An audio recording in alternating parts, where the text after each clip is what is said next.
Lily. Okay. Thank you. All good points. Thank you.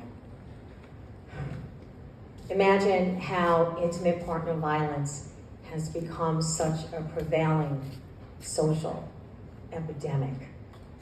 How many students are in this room? Quick show of hands. And how many physicians? I know these. And where are my activists? Beautiful. I love this because it shows us how we're all uniquely invested in creating lasting change. And as we come to the end of Domestic Violence Awareness Month, what doesn't seem to be coming to an end is the violence. You would have to be living in a bubble if you weren't already aware of the prevalence of intimate partner violence, right? All you need to do is read the daily headlines in the news, open your ears to fighting neighbors, or perhaps open your eyes to your own relationships. After all, 1 in 3 women and 1 in 7 men will experience severe physical violence, like beating, burning, and strangulation once in their lifetime. And this means that there's a good amount of us in this room right now who already have or may be at risk. And if you have, it doesn't make you or I a minority, but what it does make us is a statistic. And with these stats, those of you who haven't, you might be wondering, how can I possibly beat these odds? How can our students beat these odds? How can our children beat these odds? Through education. Education is power. Education is the reason, it's the missing link, and the reason why we are not creating lasting change. Research, data, awareness, so important, all of it. Still, adding that education piece is critical for prevention. Why? Because relationship health is not innate. Identifying the disguises behind an abuser is not innate. Managing the turbulent mind of a perpetrator in action is not innate. I'll tell you what, the most brightest, talented, most likely to succeed men and women are just as likely to fall victim as the next person. I know because my story even shocks me. And mine began as a child and busts all the myths out there. I was raised in a suburban, middle-class community. My father, was an educated man. He was a non-smoker, a non-drinker. He didn't even curse. In fact, one might say he was a man of God and religious. The beatings, the militant interrogations rules might define my family legacy, but it was the uncompromising belief systems I was taught as a child that were to become the foundation I built my life upon as a young adult.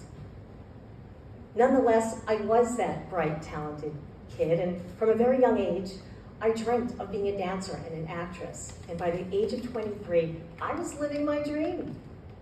In Hollywood on Star Search in 1984. For your age group, that means it was like the American Idol of the 80s. I traveled the nation as a showgirl in 1985 and winning off-Broadway roles in New York City into the early 90s. But here's the deal. What I found was that there was a plethora of schooling to be had in New York City so that I could hone my craft and not only succeed as an artist, but beat great odds with winning great roles. And yet, there was no schooling on domestic violence. Nowhere in any form of education was there a course on cultivating a healthy relationship, how to recognize the disguises behind a perpetrator's mind, how to prepare a safe and effective exit plan, or how to prevent intimate partner violence. Nowhere. And so I ask you, how can anyone beat the odds in any of it without education? But with all that I did learn, I probably could have won an Oscar for how well I hid it. Not the Oscar that I was dreaming of. Because here's how it played out for me. At 32, I took a 180 pivot into what I call in my book, Truth to Triumph, the path left of center.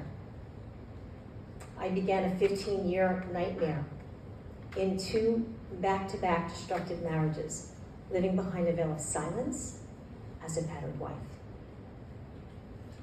I became a statistic, enduring cervical vertebrae damages, concussion, black eye, broken collarbone, lockjaw, strangulations, and urinating down the sides of my legs.